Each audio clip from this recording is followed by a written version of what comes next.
Well, hey there, folks. How is my YouTube fans going? Poorly, I'm sure, because there hasn't been a video in 5 years. Oh well, you get that. Anyway, I'm doing something new for Mother's Day. I'm going to turn a couple of bowls.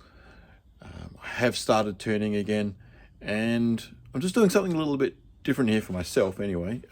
So I thought I'd show you what I'm doing, at least keep it as a record for myself for future reference. Who knows if this ever goes online. So here we are, and I'm sure there's a little bit of 50 hertz flicker from the fluoro light. I apologize for that. What I've done is I've got this piece of wood here. I think it's Jacaranda, and it's been sitting for a while, and it's got a couple of splits in it. So we can see one split there and another there. I've shaped it up on the bandsaw, so it's pretty close to round. And then using some of those offcuts, I've super glued them across the ends here to form a space where I can pour some resin in. So I've got a couple of resin, what do you call them? Some dyes, not dyes, but you know, some glitter, some coloring. Going to experiment with that. And then I've got this other piece here, still has the bark on it. I'd like to keep some of that there, but I've got this massive split. I want to get some resin into that. I just got to work out how. So stay tuned, we'll see. Okay, so this is the resin. I've mixed it up with a little bit of blue and some bronzy sort of color. It's meant to be a copper. Not sure if the mix was the best idea, but I wanted to give it some sparkle, and have used that to fill these cracks. Now we just have to wait and see. Unfortunately, the resin I've bought is a new one to me, and it's got a very slow curing time. So we'll see how this goes. It's also, the weather's cooled down a bit, and colder weather doesn't enhance the whole curing process at all. Colder weather makes it slower. It belatedly occurred to me that I can do the same trick here. Just glue something to each side of the crack and fill it up. Now, my glue up job has not been the greatest because the piece of wood I used wasn't as straight as I thought it was, but hopefully I've clamped enough of it on there that I can get some where I need it. I might just adjust those clamps. It's the next day. This is one of them. Seem to have a reasonable amount of resin in there, not too much leaked out. I probably could have sealed it up a little bit better and got that deeper, but I think we're ready to turn. So I'm going to mount it over on this side and quickly turn off the excess, or cut that off, and then go about turning this down to a small little bowl.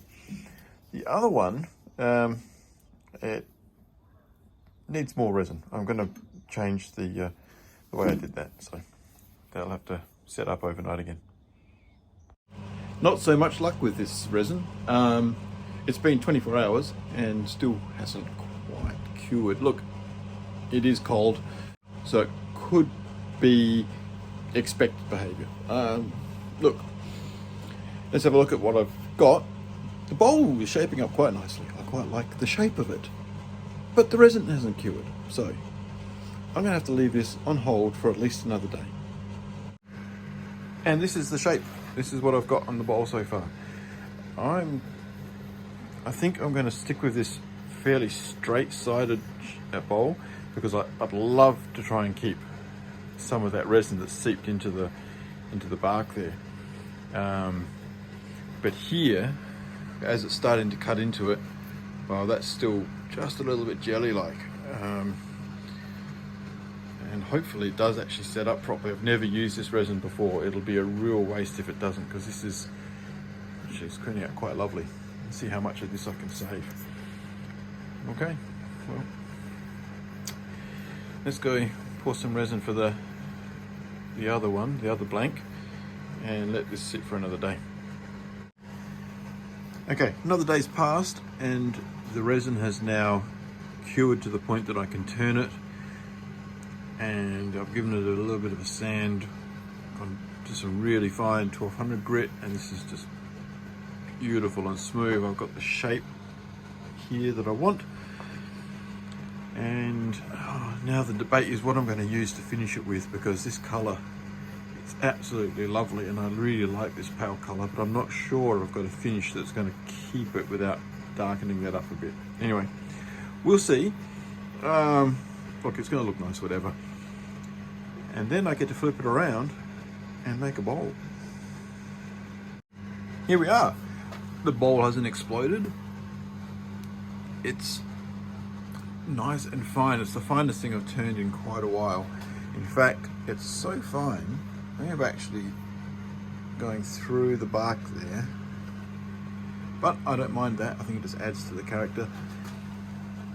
Depth is nice, the colors are beautiful, and that splash of blue, I think that looks awesome. I'm just gonna, like, I really don't want to darken this too much, but it needs some sealing, so I'm going to seal this and call it done. Here's the finished product. There's some translucence to that blue, and that really comes up really nicely. It's really light, and I love this feature of the bark showing through there. It's been waxed rather than polished with a high shine, just because I wanted to keep as much of this colour as possible.